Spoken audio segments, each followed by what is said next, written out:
Hello and welcome to I Am Worthy of Me. My name is Alita. Don't forget to like, comment, and subscribe to our channel because we're going to be posting every Thursday on very interesting topics, mostly about 20s problems.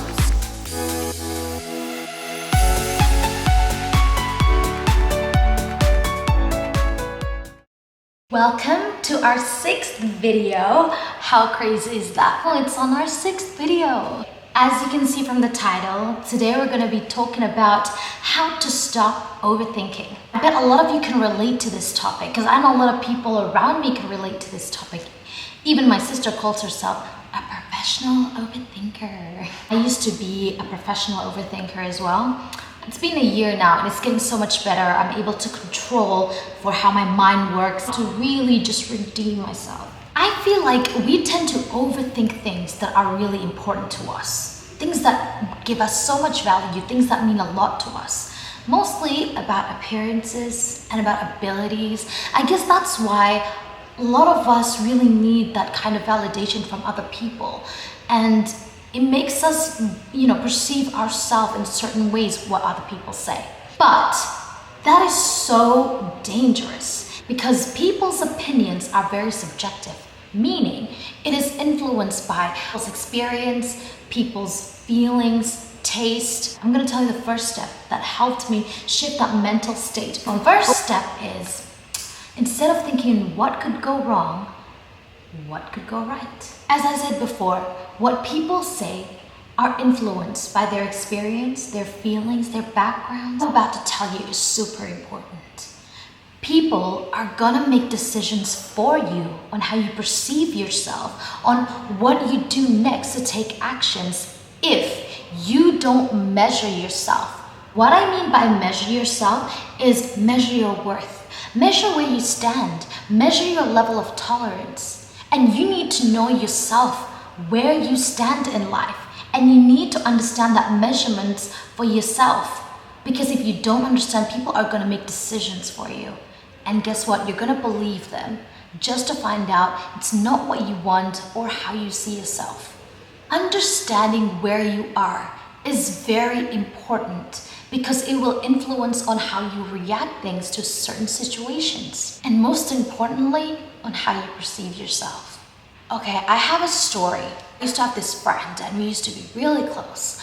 However, things did turn out the way it was because there are certain things that this other person said to me that influenced me on how I perceive myself, and it really put me into a bad mental state and made me believe it, and I fell into depression. The reason why I believed is because I didn't know where I was standing, which made me perceive myself in a very negative way. Don't give that power to other people to make that decision on how you perceive yourself. And that is what we call toxic. The second step is you have to change your view of fear. The word fear usually comes from because we doubt ourselves, or we feel like we're not ready, or we're not good enough. All these negative words that come as one that make us feel fearful to face certain things. I'll tell you a story. Recently, I just started doing something that I actually love, that I've actually left off for like over 7 years. And I was working towards something that turned out to be something that I don't want. So I stopped, took risks, and here I am doing something that I actually love. And because it means a lot to me, I feel scared. I have days where I doubt myself or feeling that I'm not good enough. Instead of feeling like that, I bet a lot of us feel that, and that is like feeling that we cannot run away from. However, we can change our mindset towards that fear. Instead of viewing it as self-doubt, view it as self-development. For example, I have doubts for myself to do this certain thing that I love, and I don't know if I'm good enough. I don't know if this is even for me. I don't even know, but I know that I like it, but is it for me?